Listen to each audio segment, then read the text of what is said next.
Hey, everybody. Welcome to another How to Succeed podcast. This is How to Succeed at Persuading People with Nancy Harhut. She's with HBT Marketing, and their website is a lot of letters, but we'll say it, and it's linked in the show notes below. Just go to hbtnkTG.com, hbtmarketing.com. If you're looking for more information on Sandler, that's really easy for here. You just go to Sandler.com. You can find a local training center. You can reach out to our enterprise team if you happen to be an enterprise organization. And you can always subscribe to the podcast, send this to somebody that you think needs to hear it, and we'll help you get to the top and stay there. This is How to Succeed at Persuading People with Nancy Harhut. All right, Nancy, tell us a little bit about persuading people. I always find this as an interesting topic because I think we need to define persuading, because we can't control other people. We can't necessarily change their mind or do things. So I kind of like persuading. I like influencing. How do you think about persuading people? Yeah, no, I think, you're right. You can't necessarily change somebody's mind, but the thing you have to remember is people don't make decisions the way we think that they do. Right. So, we think we ourselves make very well thought out, well considered decisions. We think we know why we do everything we do. Right. And if somebody asks us, we'll have a ready explanation as to why we bought something or why we didn't or why we like something or why we don't. And we think we're telling the truth. Mhm. But science has proven that very often there are other factors at play that influence people's decisions, and we're not even aware of them, right? So, as salespeople, as marketing people, we need to take advantage of that. We need to be aware of these things that influence people's decisions that they're not aware of, so that we can use them to our advantage. We can use them to help get people to make those decisions that we want them to make, the decisions that would be beneficial to both them and to us. And I think that's the key to persuading or to influencing people. Yeah, I think that's really good. I find it fascinating that most people don't make dumb decisions because they think they're dumb things to do. Everybody's waking up in the morning and doing what they think is best, right? With the information and the experience and the situation that they're facing themselves at any given time. But we also fool ourselves into justifying decisions we've already made or that we want to make, and sometimes it's a lot more emotional or influential around status and organizations and marketing and other messages that are not necessarily conscious decisions that we're making there too. Can you tell us what HBT and HBT marketing stands for, and what we're going to dive into here today? Sure, sure. So HBT marketing, the H, the B, the T stands for human behavior triggers. And at HBT marketing, we basically live at the intersection of marketing best practices and behavioral science. So it's behavioral science, very simply, it's the study of why people do what they do, and more specifically, how to get them to do more of what we want. And so that's what we do at HBT marketing. We work with clients to fine tune their strategy and to create their assets, their emails, their landing pages, their direct mail, their social post. And what we do in our creative is we embed in it the triggers or prompts or nudges that increase the likelihood that people will do what you want them to do. As you said earlier, we can't force people to make decisions. There's no silver bullet. There's no wand where, we just get to do exactly what we want them to do. But we can increase the likelihood by appropriately employing behavioral science, by adding some behavioral science to our marketing messages. If you think about it, we have a marketing message or a sales message. We get it out there. There's going to be three groups of people. There's going to be one group that says, "Awesome, Mike, I'm so glad you said that. It's exactly what I want." And then there's going to be another group that says, "No way, no how. It's not going to happen. It's just, I'm not interested. Or if I were interested, I have a preferred provider I'm going to use. So, and it's not going to be you." And then there's that great unwashed middle. They Mhm. could be your clients, right? They could become your customers. What you have could, in fact, benefit them if you've targeted them properly.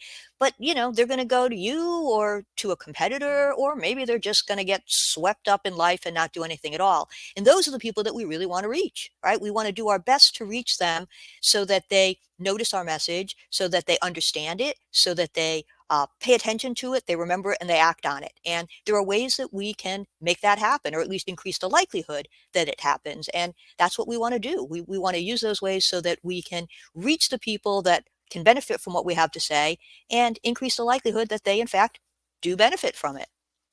Yeah, I think the taking an action part is really the hardest there, because I think latest stat I saw is like over 50% of B2B sales deals end in no decision. It's not that you lost to the competition or something. It said they just didn't take any behavioral action. There wasn't a strong trigger there for them to move. But before we jump into behavior, I want to ask you a couple of attitude questions here, because I think several things come to mind for me of what are the common myths and misconceptions about persuading people, and where do most people mess this up?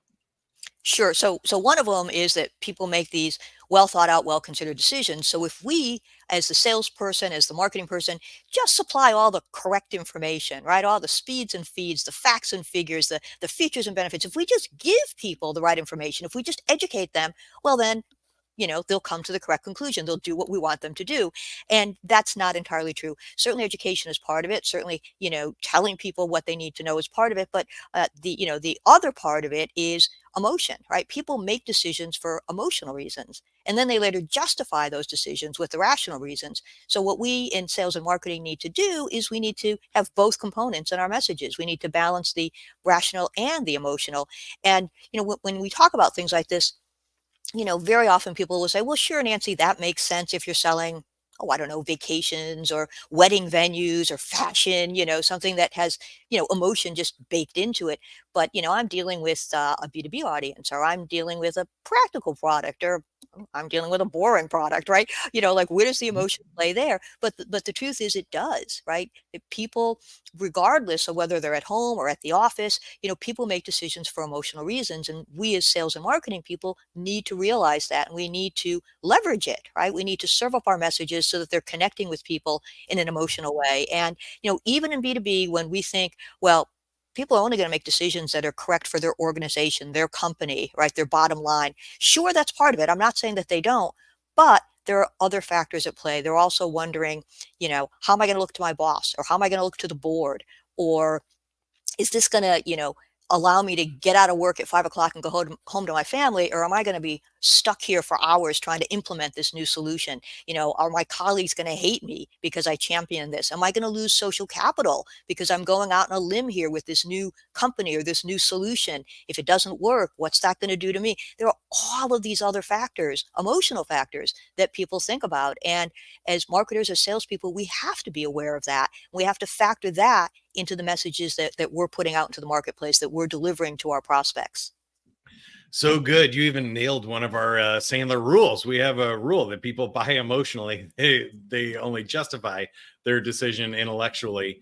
And I think that it's really funny when you talk about boring things. I did a marketing for a garage door company for about 3 years. And there's only like 4 interesting garage door stories. Like it's largely a commodity. And you would think like, oh, whatever the cheapest garage door that works is probably fine. But there are safety issues, if it breaks and falls apart, or if it's easy to break into. Most home invasions actually happen through the garage doors. If you can just get to that little latch, you pull it out and you can lift it open. It's not very hard, but falling garage doors are really heavy. There's curb appeal if you're trying to sell the house, or you want something emotional, or you want to feel like a specific cottage or something. And then there are other technical things like issues and sounds and other stuff like that. Is it a screwdriver, a chain drive? And that starts sounding intellectual, but really those are emotional decisions. You care whether it works in the winter, or you care if it's quiet because it's right below your master bedroom and stuff like that. And I think that example always, drives home for me that even if it's a simple mechanical, logical decision, there are other things behind it that are going to drive which one you prefer. Even if it's just the color or design on the outside of the garage door, you're going to pick one over the other for a reason. And it's probably not money or a logical justification. Is that fair? I think that's fair. I think it's a great example. And, and I'll take it a step further. You'll ask somebody, okay, why did you choose that? Or why didn't you choose this one? And they'll point, oh, well, it was, they'll point to a real good, sensible explanation. Oh, it was on sale, or, the ratings are really good, or, and that's part of the decision, but there could have very well been another part of it that they're not able to articulate, and it was the sound or the feel that they get when they look at it, or, how they imagine their neighbors are going to be looking at them enviously when they drive by because this new garage door looks so good. I mean, there are all these other things, and they're probably not going to say that. They may not even realize that that factored into their decision, and yet it does. So I think that was a great example. Now, when we get into behavior, I feel like this is really where we're going to get a lot of the meat of your stuff, because I think there are behavioral triggers and stuff on the buyer side, but there's also a behavioral order for the seller of how we do the right thing at the right time. At Sandler, we found when you talk about the pain or the gain or the emotional reasons up front, it's easier to have the cost discussion afterwards. If you talk about cost, it doesn't really matter, and $1 is too much if you don't want what the person is selling. So it kind of all drives from that emotional and I guess like pain and triggers and need for something is, if you really want it, if you break your leg, you go to the hospital and you say blank check, whatever it takes to fix it, like get me out of this pain. And it really is a different budget discussion. But do you have any thoughts on the order of these things in our marketing and our sales process to make sure we're justifying the right things at the right time? Yeah, I do actually. It's what you're talking about is making me think of three different behavioral science principles: the idea of loss aversion, the idea of framing, and the idea of availability bias. And so I'll step back a second and say, a lot of times in sales and marketing, we have a goal, of course we do, which is to make the sale, right? That's the big thing. That's what we want. And so sometimes we'll just kind of charge right in with the big ask, right? Oh, how about buying this, or here's why you should buy this. We're having a sale, or let me tell you everything I know about our garage door opener because it is fabulous and you're going to love it. And what we're not doing is we're not putting ourselves in the prospect's shoes. And from a prospect's perspective, there are going to be certain things that are going to just work a little bit better. That are going to make them more receptive to the messaging. So, for example, behavioral scientists talk about loss aversion, the idea that people are twice as motivated to avoid the pain of loss as they are to achieve the pleasure of gain. But in sales and marketing, what do? Right, Mike? We double down on the gains, right? The benefits, the advantages, all the wonderful things that will happen if you just say yes to me.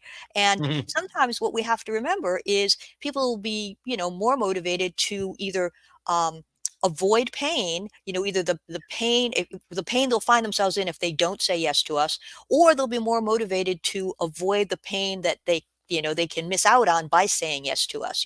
So pointing out, look, this can happen to you unless you say yes, or this can happen, or this, you can avoid this happening to you if you say yes. So I don't want to interrupt you, but I love that if you dive deep enough on pain, it all ends up like being alone, homeless in a van down by the river. You're like, if you just keep asking why, you're like, well, if I don't get the new garage door, my wife leaves me, I get divorced, I lose half my money, and I end up in a van down by the river.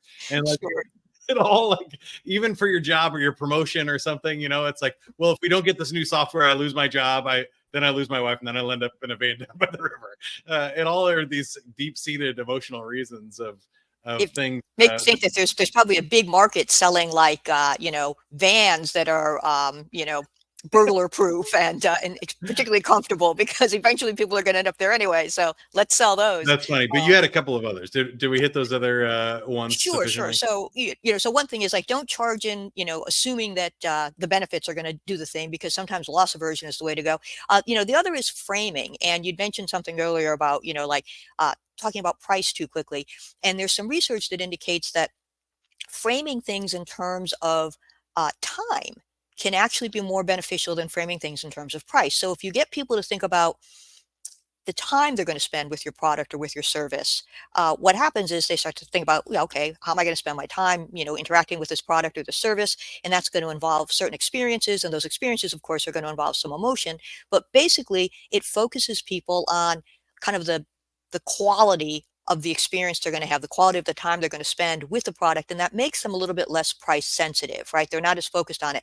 There are a couple of researchers that ran this experiment. It was funny. They came out of Stanford, and they ran an experiment using the proverbial new business, right? The lemonade stand, or the proverbial first business, I should say. So they set up a lemonade stand, and they had 3 different signs that they would rotate. So sometimes as people walked by, they would see a sign that said, spend a little time and enjoy some lemonade. Other times people would walk by and the sign would say, spend a little money and enjoy some lemonade. And other times they would simply see a sign that said, enjoy some lemonade. And the researchers found was more people stopped when it said, spend a little time and enjoy some lemonade. People were allowed to pay, whatever they wanted. It was a sliding scale for the lemonade. They found that people spent more when the sign said, spend a little time and enjoy some lemonade. And then in all cases, people were asked to do a satisfaction survey, and people reported higher customer satisfaction scores when they stopped when the sign had said, spend a little time. And researchers kind of pulled from that the idea that when you focus on time, when you frame things in terms of time and experience, it makes people less price sensitive, right? These people spent more on the lemonade. They had a better experience. So, we want to talk about, framing things in terms of loss. We also want to talk about framing things in terms of time and experience versus focusing them on money. And then I think the third thing that you made me think about was something that behavioral scientists call availability bias. And that's the likelihood, or it's the belief that people have that the likelihood of something happening is based on how easily they can recall an example. So if it's easy for you to think of an example, you think, all right, this is more likely to happen, and therefore I need the product. So before we ask people to buy, we first want to get them to think of a time in the past when, if they had our product or service, it would have really come in handy, or even get them to imagine a time in the future when they could see themselves benefiting from it. So we want to kind of lay the groundwork, or set the stage before we then plunge in and say, hey, you should buy our product, or hey, we're having a sale on our product, or hey, let me tell you about the benefits of our product. But using that idea of availability bias, people are going to judge the likelihood of an event happening. And in our case, the event is their need for what we're selling based on how easily they can recall a relevant example. So what we want to do is trigger that relevant example.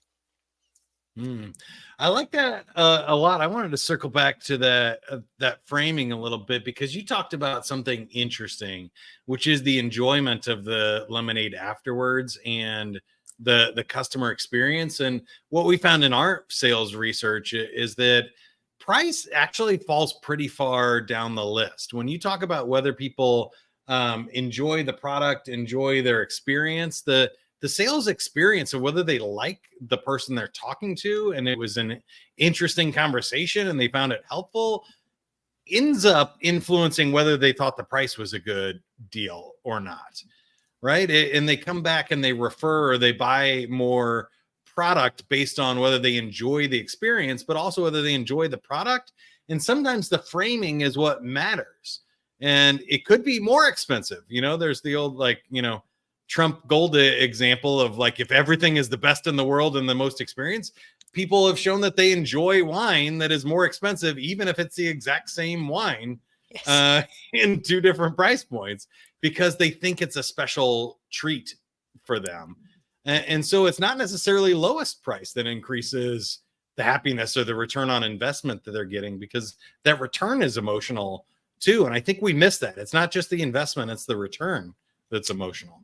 Yeah, no, I think you're right. There are studies that indicate they put the same inexpensive wine in two different bottles. They tell people one of the bottles is, very high price, very special wine, and people enjoy it more. Like they're in brain scans, and their brain is firing in the reward and the pleasure center, and it's because they think they're enjoying, they're imbibing, a wine that's very rare and very special, and they just take more enjoyment out of it. And to your point about the whole sales process, I think I definitely agree with you. I think that when people feel that the person on the other end of the bargaining table, that the salesperson gets them, understands them, is really trying to find something that's going to work for them. I mean, we all get it.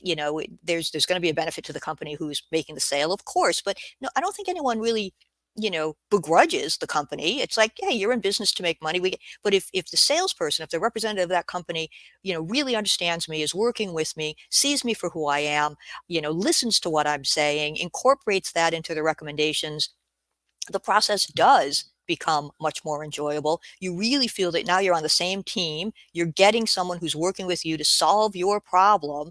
And, and the whole experience just becomes that much better, and becomes one that you're willing to recommend to other people, one that you're willing to talk about. So I think that, that entire experience is incredibly important. If you feel that you're being forced into something, very often what happens is you react against it, right? That's why autonomy bias is so important, providing people choices. And they don't have to be huge choices. They can be small choices, but just giving people choices along the way so that people feel that they're in charge, is incredibly empowering. Behavioral scientists talk about the BYAF technique, where BYAF stands for but you are free. And what they found is you can tell someone what you want them to do, you can ask them to do it, but if you then follow that request with words like but you were free to choose, or the choice is yours, or it's up to you, or your call, on average, twice as many people will agree with you. Twice as many people will do what you're asking them to do, because they feel that they're actively choosing it. They don't feel that their back is against the wall and they're being forced by the salesperson, by the marketer to do something. So, just the quality of that experience, I couldn't agree with you more. The quality of the experience really makes a difference, and starts to reflect on the product, and mitigates the price. It's not about finding the cheapest thing, it's about finding the thing that's right for you. And if the salesperson and the marketer takes the time to find out what that right thing is going to be, then boom, they're all set. Everyone's happy on both sides. I love that you're backing this up with science for us, because our longtime Sandler friends and longtime listeners of this show know that we have more Sandler rules. Like, the hard selling is only good for one thing, and that's hard pushback. Like, when we try and force people into stuff, they don't like it. And we teach a technique called negative reverse selling, which is just, if you just ask the same question in the negative, it becomes more freeing, like you said there. So if I say, wouldn't you like to, upgrade your home improvement or whatever, your home stereo system today? It sounds like we're trying to force you into this, nodding yes, like subliminal stuff, which doesn't work. People actually push back. But if you say you probably aren't interested in upgrading your home stereo system today, it's a different question. They have to think about it, and they go, well, no, I am. Now they get the freedom to opt in rather than having to create a confrontation and opt out. And it really does dramatically change people's responses. And then if you're the salesperson, they say, no, not really, we got other stuff going on. You say, I didn't think so. We're already on the same page and the same team. And I wanted to highlight one thing you said there too about the sales experiences. Sometimes the buyers, when they feel listened to and heard, it becomes part of a community. And this is a brand building thing that's bigger than just, I bought this product and there was a transaction. It's now like, I'm aligning myself with somebody that I like, and there's a community that listens to me. And we all know, Apple users or Dave Matthews Band fans that are more about the fans in the community than I think they are the actual products. And they identify their own self-worth and affiliation with these groups of people that do those things than just a transactional product. And that's so powerful. Yeah, So no, absolutely. I was just saying, if you make that emotional connection with somebody, you get them right where you want them in terms of being able to persuade them, right? Because if you make the emotional connection, people are more trusting of you, they're more open to you, and if people are open to you, if they're trusting you, that's when they're in a position to be persuaded. They're like wide open for the message that you have. And so creating that connection or that bond or that community, as you say, is really important. Then two other things you mentioned. You were saying you're probably not in the you're probably not looking to upgrade your stereo system. That reminded me of another technique, which is saying this may not be for you, but mhm. and right away, I think when you find out, well, wait a minute, it may not be, well, maybe it is, maybe I do want it, and it's just that idea that instead of saying, I've got just the thing for you, Mike, it's like, oh, I can Right. feel the sales pitch coming a mile away. But I said, well, I've got something that may not be right for you. And it's like, well, tell me more. Maybe it is. I'll be the one who decides, right? Yeah. You're not making that call, I am. And then I came across this really interesting piece of research, which you may or may not be aware of, but it's the idea of asking people, would you be willing? So instead of saying, would you Mm. like this? Or how do you feel about this one? I say, well, would you be willing to consider this one? And what the researchers have found is when you say to somebody, yeah, how do you feel about this one? Or do you want this one? Do you like this one? That's all about personal preference. It's all about my taste. But if I say to you, would you be willing to consider this? It suddenly becomes not about my personal preferences, but it becomes about my character. And Yes. we all want to be thought of as, people who are willing to consider other viewpoints, people who can get along, people who are cooperative.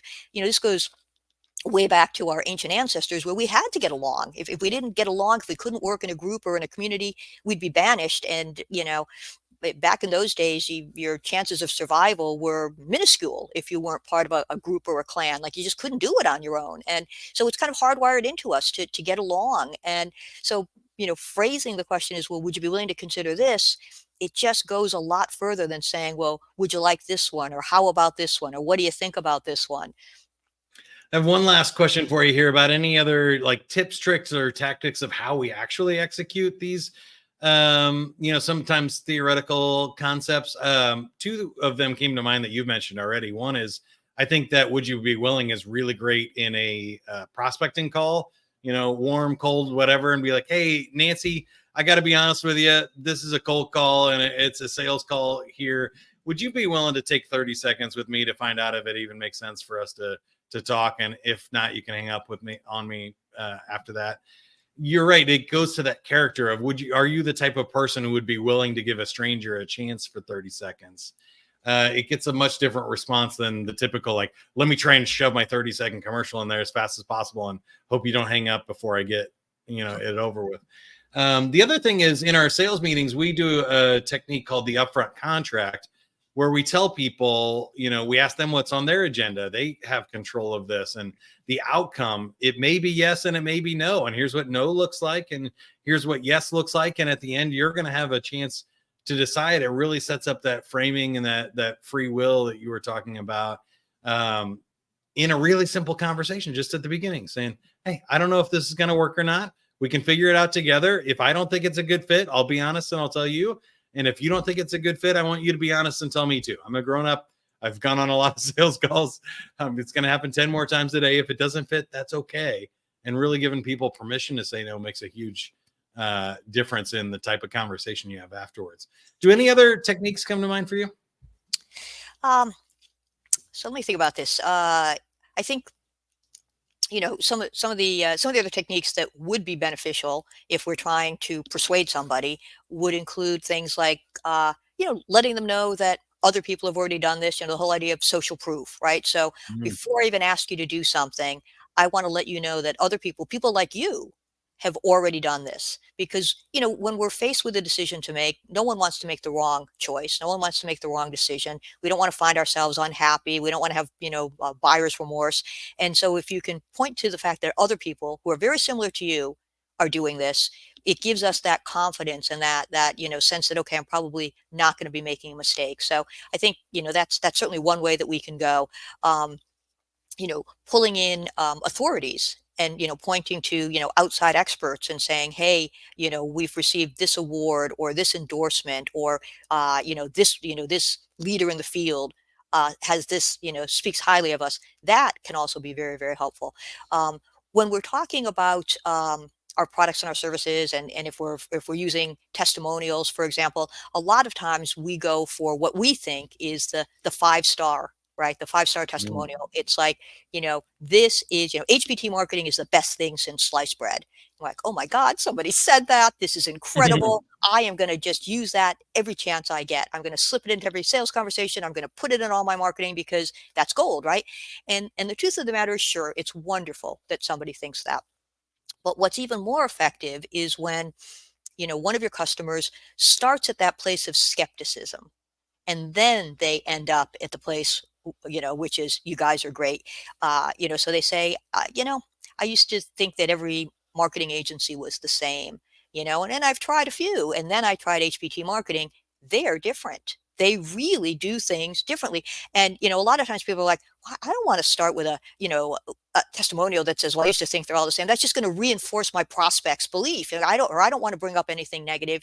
Maybe it's like, well, I thought, why would I want to spend the slightly higher price for HBT marketing when I could, find somebody who's less expensive? I don't want to see the idea that we're more expensive. But the truth of the matter is, our prospects are going to find this information out anyway. They're already wondering, right, is this the right move for me?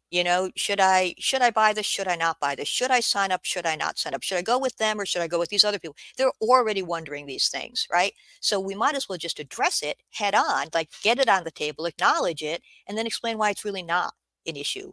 Sure, you might think that, you can find a cheaper version, but here's why people like you went with us and were willing to pay the extra money, and they're much happier for it. So So I think Yeah, those are I all. think two things happen when you do that are so powerful. One is, if you're going to fight, you might as well fight up front. You don't waste a lot of time and energy with somebody who decides that they're not the right fit for you. So you're setting those qualifications up front too, where telling people who it's not right for is just as important as telling people who it is right for.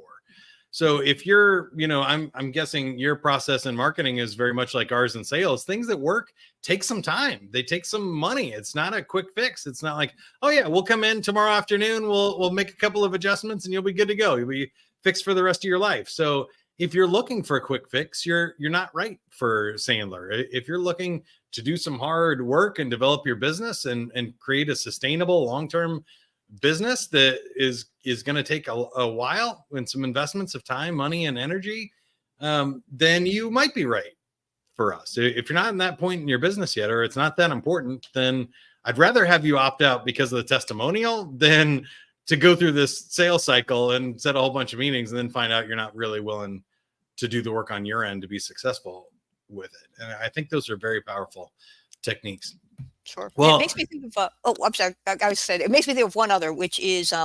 the 3-letter magic word, but. So, you Mhm. say something and then you follow it with the word but, so it's like, yes, we cost more than other marketing agencies, but you're going to get the attention of the 2 principals. You're going to get the A-level team. There is no B-level team. We're smaller, but that means we don't have an A, B, C level. They're all so what you do is you kind of get that, that thing that is maybe holding somebody back, that thing that they're, going to object about, like, you guys aren't, you're not big enough, or you guys are too expensive. You Right. acknowledge it. You say it before they can, but then you follow it with the word but, which essentially serves to erase everything that comes in front of it and just focuses you on that, that second part. It's like, I had a great time dating your brother, but, and right away, like, okay, there's not going to be a second date, You're right? like, that's not going to be a good sentence. Yeah. Because we Well, that's what I focus was going on. to say. You do have to be careful with that. If you're coaching or you're getting excuses from people, adding that but does negate a lot of nice things that you say about people too, as well as those negative things you were mentioning. So I think all of this is really awesome. I know it took us a long time to get here and get you on the show. So I'm so grateful for you spending the time. And it was everything that I hoped it would be. So I hope you had fun too. We've been talking with Nancy Harhut from HBT Marketing. It's hbtmktg.com for more information there from Nancy. Give her a follow. Go find her and like her. She's sharing a ton of cool stuff there. And if you're looking for more information on Sandler, you can go to sandler.com and check out one of our locations and find out how you can put this into play in your sales as well. Nancy, before I let you go, I want to ask you a couple of fun questions. Number one, do you have a favorite quote, motto, or mantra? Ooh, that's interesting. A favorite quote, motto, or mantra. Um, yeah, maybe it's like seize the day, or, like I just, I love to grab opportunities when they come up and not put them off, because you don't know what tomorrow's going to bring, and you say, oh, I'll do that next week, or I'll take that trip next year, and things may change next week or next year. So maybe seize the day would be the one I'd go with. I like that. And then in our spirit of, negative reverse selling and budding counteracting everything, we've talked a lot about how to be successful here, but was there a failure you're most proud of in your past, or a particularly hard lesson learned you had to get over in order to be successful? Oh, that's interesting. It's funny. We have a tendency to remember our successes and forget our failures. But so I wrote not too long ago the book Using Behavioral Science in Marketing, right? And it's all about how to use behavioral science triggers in order to get people to do what we want them to do. And in that book, I recount one of those colossal failures. We had just won at this agency that I was working at. I was a younger creative director then, was working at a different agency, not my own. But we just won this piece of business for the General Motors credit card. And so, okay, we're gonna create a at the time they asked us to do a direct mail piece. We're going to do this direct mail piece for General Motors credit card. And so we do our market research and we get all of these competitor samples and they all look alike, right? They're all talking about the annual fee and the APR. And we're like, ours is going to be different because we're going to cut through the clutter. So we create this piece that looks nothing like a credit card solicitation. And we proudly go in and we, show it to the client. And they were like, look, you're missing the basics here. If you're selling credit cards, the first two things people look at are what's the APR, what's the intro APR, what's the go-to APR, and is there an annual fee? And they're not even going to open the envelope unless you satisfy those, and we're like, oh, okay. And I thought to myself, I'm either going to lose my job or the agency's going to lose the account or possibly both, right? Fortunately, they were very. You'll end up in a van down by a river. I'll be down by the river in a van. Exactly.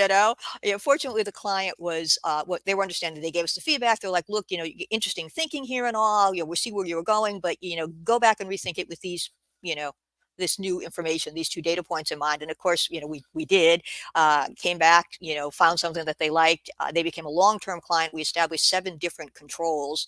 So based on the segment that we were selling to, the thing that worked best for 7 different segments. So it turned out to be a great relationship, but talk about a colossal mistake. I walked in, feeling like, boy, are we going to nail this, and slunk out thinking I was going to lose my job. But I learned something from it, not only about marketing to credit card, customers or prospects, but also just about how to handle, a situation like that. Like what's the best way to do it?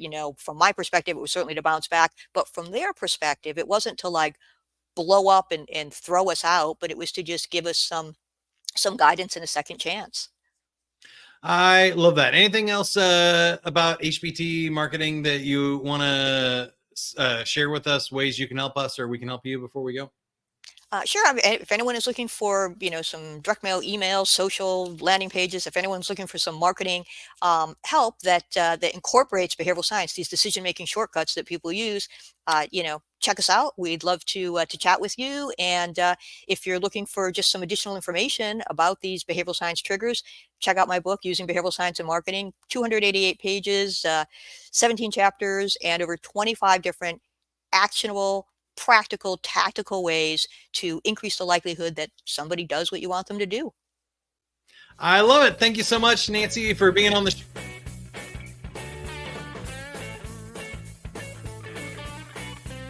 Where books are sold, I'm sure. Don't forget to subscribe to the podcast. Again, share it with somebody that you think needs to hear it, maybe on your marketing team or your sales director and business development there.